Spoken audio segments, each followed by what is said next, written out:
I'm a Stranger Here Myself by Mack Reynolds, originally published in Amazing Stories, December 1960. Narrated by Trussel. The Place de France is the town's hub.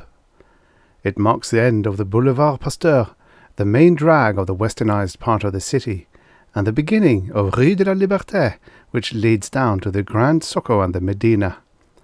In a 3-minute walk from the Place de France, you can go from an ultra-modern California-like resort to the Baghdad of Harun al-Rashid. It's quite a town, Tangier. King-size sidewalk cafes occupy 3 of the strategic corners on the Place de France. The Café de Paris serves the best draft beer in town, gets all the better custom, and has 3 shoeshine boys attached to the establishment. You can sit on a sunny morning and read the Paris edition of the New York Herald Tribune while getting your shoes done up like mirrors for 30 Moroccan francs, which comes to about 5 cents at current exchange. You can sit there after the paper's read, sip your espresso, and watch the people go by. Tangier is possibly the most cosmopolitan city in the world. In native costume, you'll see Berber and Rif, Arab and Blue Man, and occasionally a Senegalese from further south. In European dress, you'll see Japs and Chinese, Hindus and Turks, Levantines and Filipinos, North Americans and South Americans, and, of course, even Europeans, from both sides of the curtain. In Tangier, you'll find some of the world's poorest and some of the richest. The poorest will try to sell you anything from a shoeshine to their not very lily-white bodies, and the richest will avoid your eyes, afraid you might try to sell them something. In spite of recent changes, the town still has its unique qualities. As a result of them, the permanent population includes smugglers and black marketeers, fugitives from justice and international conmen, espionage and counter-espionage agents, homosexuals, nymphomaniacs, alcoholics, drug addicts, displaced persons, ex-royalty, and subversives of every flavour. Local law limits the activities of few of these. Like I said, it's quite a town. I looked up from my Herald Tribune and said, "Hello, Paul. Anything new cooking?" He sank into the chair opposite me and looked around for the waiter. The tables were all crowded, and since mine was a face he recognized, he assumed he was welcome to intrude. It was more or less standard procedure at the Café de Paris. It wasn't a place to go if you wanted to be alone. Paul said, "How are you, Rupert? Haven't seen you for donkey's years." The waiter came along, and Paul ordered a glass of beer. Paul was an easy-going, sallow-faced little man. I vaguely remembered somebody saying he was from Liverpool and in exports. "What's in the newspaper?" he said disinterestedly. "Pogo and Albert are going to fight a duel," I told him, "and Lil Abner is becoming a rock-and-roll singer." He grunted. "Oh," I said, "the intellectual type." I scanned the front page. "The Ruskies have put up another manned satellite." "They have, eh? How big?" "Several times bigger than anything we Americans have." The beer came and looked good, so I ordered a glass too. Paul said, "Whatever happened to those poxy flying saucers?" "What flying saucers?" A French girl went by with a poodle so finely clipped as to look as though it had been shaven. The girl was in the latest from Paris, every pore in place. We both looked after her. "You know, what everybody was seeing a few years ago. It's too bad one of these bloody manned satellites wasn't up then. Maybe they would have seen one." "That's an idea," I said.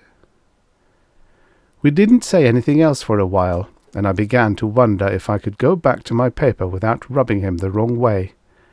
I didn't know Paul very well, but, for that matter, It's comparatively seldom you ever get to know anybody very well in Tangier.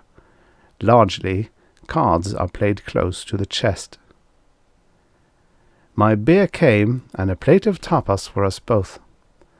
Tapas at the Café de Paris are apt to be potato salad, a few anchovies, olives, and possibly some cheese. Free lunch, they used to call it in the States. Just to say something, I said, "Where do you think they came from?" And when he looked blank, I added, "The flying saucers."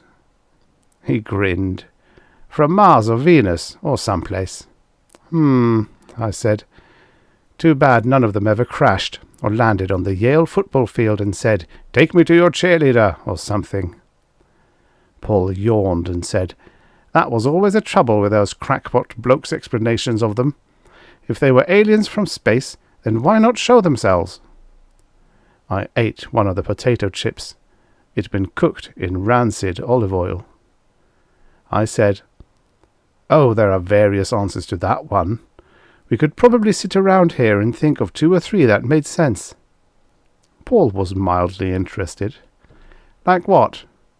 "Well, hell. Suppose, for instance, there's this big galactic league of civilized planets, but it's restricted, see? You're not eligible for membership until say until you've developed spaceflight. Then you're invited into the club. Meanwhile, they send secret missions down from time to time to keep an eye on your progress." Paul grinned at me. "I see you read the same poxy stuff I do." A Moorish girl went by, dressed in a neatly tailored grey jalaba, European-style high-heeled shoes, and a pinkish silk veil so transparent that you could see she wore lipstick. Very provocative. Dark eyes can be over a veil. We both looked after her. I said, "Oh, here's another one. Suppose you have a very advanced civilization on, say, Mars." "Not Mars. No air, and too bloody dry to support life."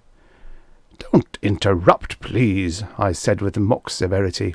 "This is a very old civilization, and as the planet began to lose its water and air, it withdrew underground, uses hydroponics and so forth, husbands its water and air. Isn't that what we'd do in a few million years if Earth lost its water and air?" "I suppose so," he said. "Anyway, what about them?" "Well, they observe how man is going through a scientific boom, an industrial boom, a population boom, a boom, period. Any day now he's going to have practical spaceships. Meanwhile, he's also got the H-bomb, and the way he beats the drums on both sides of the curtain, he's not against using it, if he could get away with it." Paul said, "I got it. So they're scared and are keeping an eye on us. That's an old one. I've read that a dozen times, dished up different." I shifted my shoulders. "Well, it's one possibility." "I got a better one. How's this? There's this alien life form that's way ahead of us. Their civilization is so old that they don't have any records of when it began and how it was in the early days. They've gone beyond things like wars and depressions and revolutions and greed for power or any of these things giving us a bad time here on Earth. They're all like scholars, get it? And some of them are pretty jolly well taken by Earth, especially the way we are right now, with all the problems, get it? Things developing so fast we don't know where we're going or how we're going to get there." I finished my beer and clapped my hands for Mooley. "How do you mean, where we're going?" "Well, take half the countries in the world today. They're trying to industrialize, modernize, catch up with the advanced countries. Look at Egypt, and Israel, and India, and China, and Yugoslavia, and Brazil, and all the rest. Trying to drag themselves up to the level of the advanced countries, and all using different methods of doing it. But look at the so-called advanced countries, up to their bottoms in problems. Juvenile delinquents, climbing crime and suicide rates, the loony bins full of the balmy, unemployed, threat of war, spending all their money on armaments instead of things like schools, all the bloody mess of it. Why, a man from Mars would be fascinated like." Mooley came shuffling up in his babouche slippers, and we both ordered another schooner of beer. Paul said seriously, "You know, there's only one big snag in this sort of talk. I've sorted the whole thing out before, and you always come up against this brick wall. Where are they, these observers, or scholars, or spies, or whatever they are? Sooner or later we'd nab one of them. You know, Scotland Yard, or the FBI, or Russia's secret police, or the French Sûreté, or Interpol. This world is so deep in police, counter-espionage outfits and security agents that an alien would slip up in time, no matter how much he'd been trained. Sooner or later, he'd slip up, and they'd nab him." I shook my head. "Not necessarily. The first time I ever considered this possibility, it seemed to me that such an alien would base himself in London or New York, somewhere where he could use the libraries for research, get the daily newspapers and the magazines, be right in the centre of things. But now, I don't think so. I think he'd be right here in Tangier."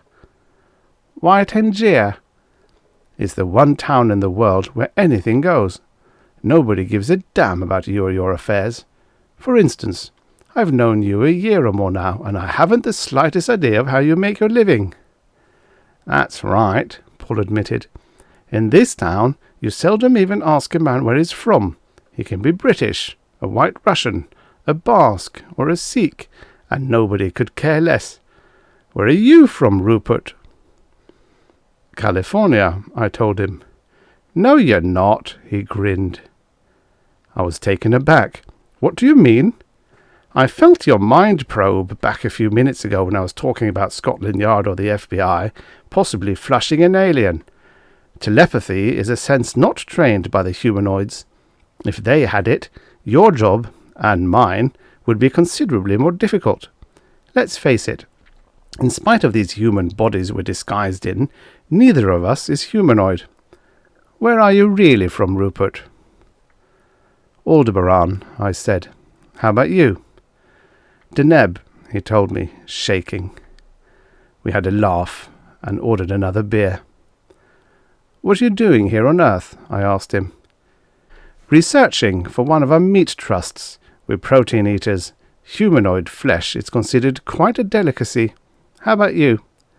"Scouting the place for thrill tourists.